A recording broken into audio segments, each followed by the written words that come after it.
uga waramay u dhacay waxa uu ka waramay quraanku mucjiza tashriiciyya nabi ummiya oo waxna qorin waxna akhrinin oo bashariyadu qaanuun ay adeegsan karto min awwalaha ila aakhiraha sida oo dhigaya yani tashriica uu sida quraanku ayaa mucjiza waxa mucjiza wax kasta oo macaani oo quraanku ka waramay sida daraadeed ayaa anbiyada hore mucjisadoodu waxay ahayd wax ku kooban dadkii markaa la joogay kuwa dambe waa loo warinayay dadkii markaa la joogay ayaa ku koobnay ee arkaya iyagu kuwa dambe waxa la lahaa waxaasuu nabigu sameeyay ka sii wariyay mid kale ka sii wariyay mid kale ka sii wariyay mid kale ka sii wariyay ilaa ay daciifto oo mucjisada raadkeedii uu yaraado iyo taatiirkay bini aadamku lahayd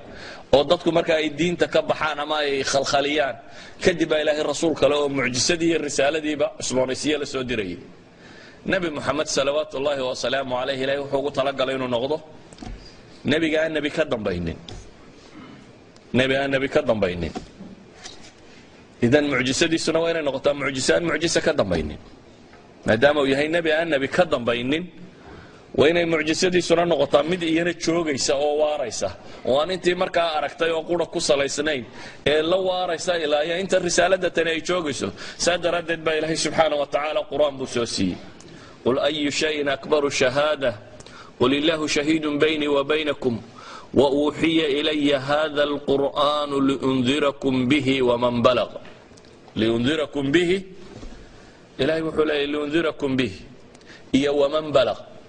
عد كستاء وقارة كما الله طلق لي إنه نقضى معجسة لكن الله يشهد بما أنزل إليك أنزله بعلمه إلهي باك أغمر خاتك عيبا ليلي وحاو سودة شيء أو كوسو الرقي waxaanu kaaga marxaati kacaya anzalahu biilmi aqoon baa alla ku soo dajiyay subhanahu wa ta'ala aqoontaasa maraga oo marxaatiyo oo ku furaysa inaad ilaahi subhanahu wa ta'ala nabigiisii tahay sida awgeed ayaa dariska aynu maanta tilmaamayna wuxuu ku saabsiisan yahay in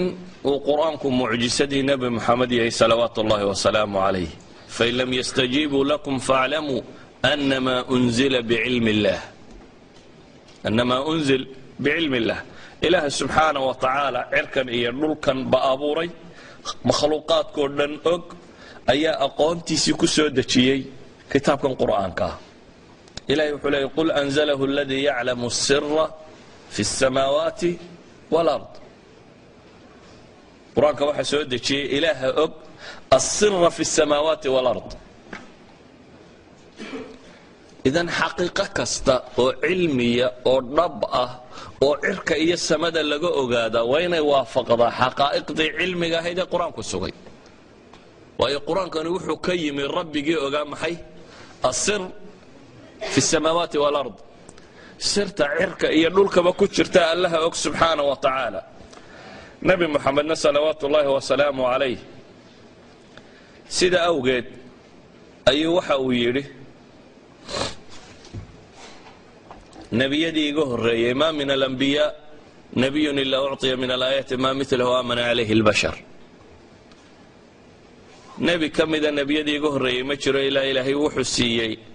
aayaadka waxay basharku ku rumeeyaan yani mucjisaat ba ilaahay soo siiyay subhanahu wa ta'ala bini aadamku ay ku rumeeyaan wa illa adan mucjisa jirin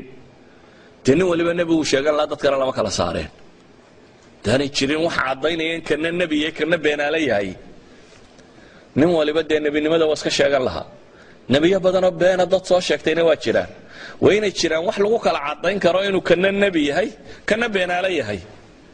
sadaradeed buu nabigu wuxuu leeyahay ilaahay nabi kasta wuxuu soo siiyay mucjizaad ama aayaat ma mithlihi amana alayhi al-bashar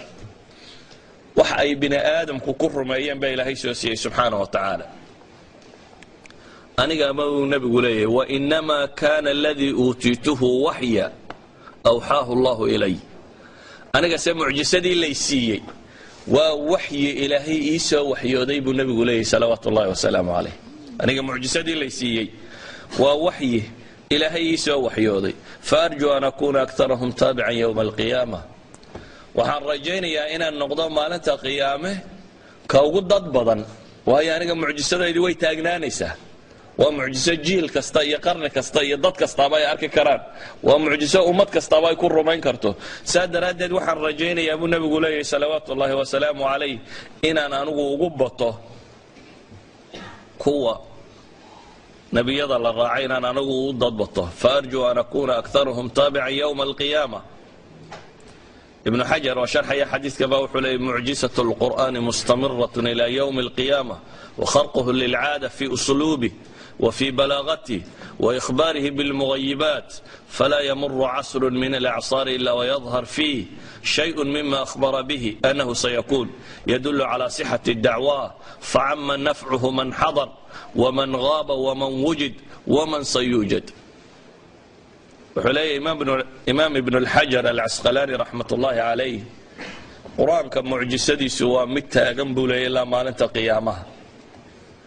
waa mid khaariq lilcaada ah wixii la filayey ka baxaya oo wax khaariqa ku ah mujtamaca ah khaariq lilcaada wuxuu ku yahay buu leeyahay usluubka uu qoran iyo balaaqadiisa iyo waxyaabaha qaybka uu ka warramayo casr ama waqtiyada ka mid bini aadamka ma soo maro ilaa waxyaabihii qur-aanku uu ka warramayo wax ka mid ayaa waqtigaasi caddaada oo muujinaya calaa sixati dacwa in waxa uu nebigu sheeganaya nebinimadaha inay sax ahayd si awgeed buu leeyahay qur-aanka nafcigiisu wuu anfacay kuwa jooga kuwa maqan kuwa iman doona cid walba ilaahay waa ku anfacay ilaahayna qur-aanka wuxuu ku leeyahay in huwa ilaa dikru lilcaalamiin walataclamunna naba'ahu bacda xiin in huwa ilaa dikrun lilcaalamiin ilaahay wuxuu leeyahay qur-aanku wuxuu hanuun iyo waano u yahay basharka dhammaantii caalamka dhammaantii laakiin ilaahay wuxuu kaloo ku leeyay casrigii uu qur-aanku soo degay waxa la leeyahay walataclamunna naba'ahu bacda xiin qur-aanka warkiisa waxaa garan doontaan baa alla leeyahay subxaana wa tacaala bacda xiin muddo kadib muddadu waa furantay saa daraaddeed bay mufasiriintu waxay leeyihiin waa markuu soo degay ilaa iyo wixii ka dambeeyey waa bacda xiinkay soo gelayaan ibnu jariir atabari ayaa markuu aqwaasha sheego wuxuu odhanaya fi tafsiir alxiin aladi dakaratu laaya waawla alaqwaali fi dalika bisawaabi an yuqaal ana allaha aclama almushrikiina bihada alqur'an أنهم يعلمون نبأه بعد حين من غير حد منه لذلك الحين بحد ولا حد عند العرب للحين